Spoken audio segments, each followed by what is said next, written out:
കുറേ ആൾക്കാർക്ക് വരുന്നൊരു ഡൗട്ടാണ് ബാങ്ക് ട്രാൻസാക്ഷൻ ലിമിറ്റ്.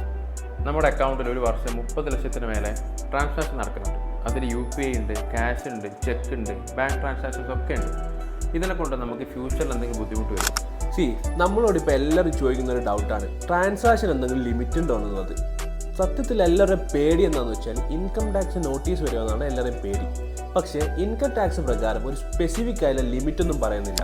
പക്ഷേ ശ്രദ്ധിക്കേണ്ടത് കാര്യം എന്താണെന്ന് വെച്ച് കഴിഞ്ഞാൽ നമ്മൾ ക്യാഷ് ട്രാൻസാക്ഷൻ ആണ് ചെയ്യുന്നതെങ്കിൽ നമുക്ക് നോട്ടീസ് വരാനുള്ള കുറേ സിനാരിയോസ് ഉണ്ട്. നമുക്ക് ഫോർ എൻ എക്സാമ്പിൾ, നമ്മുടെ ഒരു സേവിങ്സ് അക്കൗണ്ട് ആണെങ്കിൽ അതിലൊരു 10 lakh rupees ക്യാഷ് ഡെപ്പോസിറ്റ് വന്നു. അതിൻ്റെ സോഴ്സ് കാണിക്കാൻ വേണ്ടിയിട്ട് ഇൻകം ടാക്സിന് എന്ത് ചെയ്യാം, നമുക്ക് വേണ്ടി നോട്ടീസ് അയക്കാം. ആ 10 lakh എന്ന് പറയുന്നത് വൺ ടൈം ട്രാൻസാക്ഷൻ ആവണമെന്നില്ല.